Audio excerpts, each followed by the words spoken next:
Assalamualaikum warahmatullahi wabarakatuh. Baik, perkenankan kami di sini dari kelompok 3 ingin menjelaskan tentang materi yang berjudul konsep ibadah dalam Islam. Dan yang akan mengawalinya adalah saya sendiri, Alvan Bagus Setiawan Pambudi, dan nanti seterusnya akan diteruskan penjelasannya oleh teman saya yang bernama Muhammad Alden Yuda Pratama dan juga Falahuji Raharjo.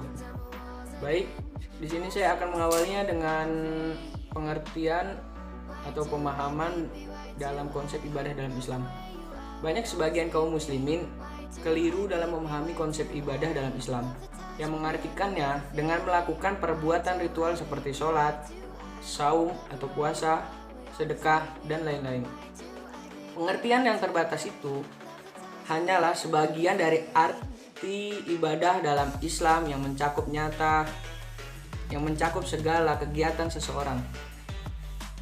Ibadah sendiri memiliki arti yang dimana adalah semua pengertian yang mencakup hal yang dicintai Allah berupa perkataan dan perbuatan seseorang secara eksternal maupun internal.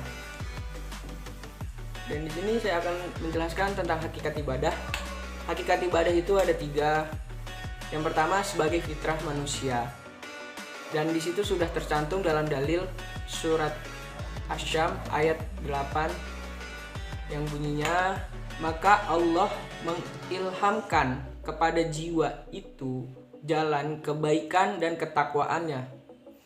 Yang kedua, hakikat ibadah adalah menyembah yang sama dengan mencintai. Dan yang hakikat ibadah yang kedua ini mempunyai dalil juga yang dimana itu hadis riwayat Bukhari dan Muslim yang bunyinya, aku bertanya, wahai Rasulullah, dosa apakah yang paling besar? Rasulullah SAW menjawab, bila kamu menjadikan tandingan bagi Allah, padahal dialah yang menciptakan kamu. Hadis riwayat Bukhari dan Muslim. Dan hakikat ibadah yang ketiga, sebagai tujuan diciptakannya manusia. Dan hakikat ibadah yang ketiga ini juga mempunyai dalil yang dimana tertera dalam Al-Quran surah Az-Zariyat ayat 56 yang bunyinya dalam artian, dan tidak aku ciptakan jin dan manusia melainkan agar mereka menyembah padaku. Surat Az-Zariyat ayat 86. Dan di sini ada jenis-jenis ibadah yang dimana jenis ibadah itu ada 2. Yang pertama itu ada ibadah mahdoh. Ibadah mahdoh itu artinya penghambaan yang murni, hanya merupakan hubungan antara hamba dengan Allah secara langsung. Yang contohnya itu seperti sholat, zakat, puasa, haji, sholawat. Dan yang kedua, jenis ibadah ghairu mahdoh, yang artinya hubungan hamba dengan Allah juga hubungan antara hamba dengan makhluk lainnya. Contohnya itu seperti kita sedekah, terus ada juga kita dakwah, menjaga kebersihan, membantu orang lain. Itu termasuk ibadah ghairu mahdoh. Baik, untuk selanjutnya akan diteruskan oleh saudara Muhammad Aldan Yuda Pratama. Waktu dan tempat saya persilahkan. Baik, selanjutnya saya akan melanjutkan penjelasan dari saudara Alvan. Saya di sini akan menjelaskan tentang hikmah dan tujuan melaksanakan sholat atau ibadah maddah. Hikmah melaksanakan sholat. Pertama, sarana pengendali hawa nafsu untuk menjauhi tindak kemaksiatan dan kriminal. Selanjutnya, yang kedua, sebagai pembersih dan kafarat terbaik bagi seorang yang telah terlanjur jatuh ke dalam kemaksiatan. Selanjutnya yang ketiga yaitu menjadi pegangan dan pijakan kokoh dalam diri seorang. Yang keempat, dalam menyeimbangkan sikap seseorang dalam keadaan susah maupun senang. Tujuan melaksanakan sholat, tujuannya adalah untuk beribadah dengan amal kebaikan dan menyembah kepadanya, karena kita hidup di dunia ini hanya sementara, dan dari kehidupan di dunia inilah penentu kehidupan kita selanjutnya, yaitu kehidupan akhirat yang merupakan kehidupan kekal selamanya. Amalan perbuatan kita akan menentukan kita apakah kita akan masuk surga atau neraka, yang menjadi tujuan hidup manusia yang sesungguhnya. Selanjutnya, hikmah dan tujuan ibadah puasa. Ibadah madah. Hikmah ibadah puasa adalah dapat menyehatkan baik secara fisik maupun psikis atau kejiwaan.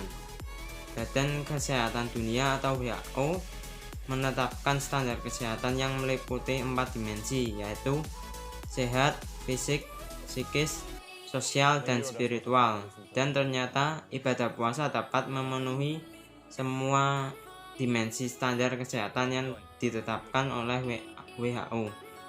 Tujuan ibadah puasa adalah yaitu membentuk pribadi muslim bertakwa kepada Allah, yakni mengerjakan semua perintah Allah dan menjauhi semua larangannya. Selanjutnya, hikmah dan tujuan menunaikan zakat atau ibadah madah. Yang pertama yaitu mensejahterakan para mustahik, terutama fakir miskin dalam bidang pendidikan, kesehatan, dan ekonomi. Yang kedua, untuk membangun dan meningkatkan kesejahteraan umat. Yang ketiga, untuk mencerdaskan musaki untuk mencintai sesamanya, terutama kaum duafa. Yang keempat, akan menyebabkan ketenangan, kebahagiaan, keamanan, dan kesejahteraan hidup lahiriah dan batiniyah. Baik, penjelasan selanjutnya akan disampaikan oleh saudara Falah. Ya, bismillah. Saya akan melanjutkan penjelasan dari saudara Aldan. Yang pertama adalah sholat. Sholat sendiri bentuk ibadah dalam dalil, yaitu ada pertama sholat, zakat, puasa, haji, dan umroh, dan terakhir sholawat. Sholat sendiri ialah yaitu dalilnya sesungguhnya beruntunglah orang-orang beriman, yaitu orang yang khusyuk dalam sholatnya. Al-Quran surat Al-Mu'minun ayat 1-2. Lalu zakat. Di zakat pun ada dalam Al-Quran terdapat di surat Al-Hadid ayat 7 yang berbunyi, berimanlah kamu kepada Allah dan Rasulnya dan nafkahkanlah kebahagiaan hartamu yang Allah telah jadikan kamu menguasainya. Lalu dalam dalil puasa yaitu yang artinya hai orang-orang beriman, diwajibkan atas kamu sekalian berpuasa sebagaimana diwajibkan atas kamu orang-orang sebelum kamu agar kamu bertakwa. Al-Quran Al-Baqarah ayat 133. Lalu dalam haji dan umrah terdapat dalil juga, yaitu sesungguhnya rumah yang mula-mula dibangun untuk tempat beribadat manusia ialah Baitullah yang di Mekah yang diberkahi dan menjadi petunjuk bagi semua manusia. Lalu dalam Al-Quran pun terdapat dalil yang dalam surat Al-Hajj ayat 32 yang berbunyi, barang siapa mengagungkan syiar-syiar Allah maka sesungguhnya itu timbul dari ketakwaan hati. Itu adalah dari dalil-dalil bentuk ibadah. Lalu selanjutnya ada hikmah dan tujuan sedekah, ghairu mahdah. Hikmahnya akan menambah rezeki kita. Lalu kedua, dapat memelihara kelangsungan warisannya. Lalu yang ketiga, dapat merasakan penderitaan orang lain. Lalu tujuan sedekah, membersihkan harta, berbagi dengan orang yang tidak mampu untuk mendapatkan ridhoan Allah. Lalu yang selanjutnya, hikmah dan tujuan akhlakul karimah, ghairu mahdah. Hikmah dari akhlakul karimah, yang pertama memperoleh kebaikan di dunia dan akhirat. Lalu yang kedua, selalu dipercaya oleh orang lain. Yang ketiga, tidak memiliki musuh. Tujuannya sendiri adalah untuk membiasakan diri agar selalu buat baik. Yang kedua, melatih kesabaran. Yang ketiga, agar selalu tenang dalam bertindak. Itu mungkin dari saya. Sekian. Baik, terima kasih. Sekian dari presentasi kami. Kurang lebihnya mohon maaf, karena setiap manusia pasti mempunyai kesalahan, maka mohon dimaklumi. Wassalamualaikum warahmatullahi wabarakatuh.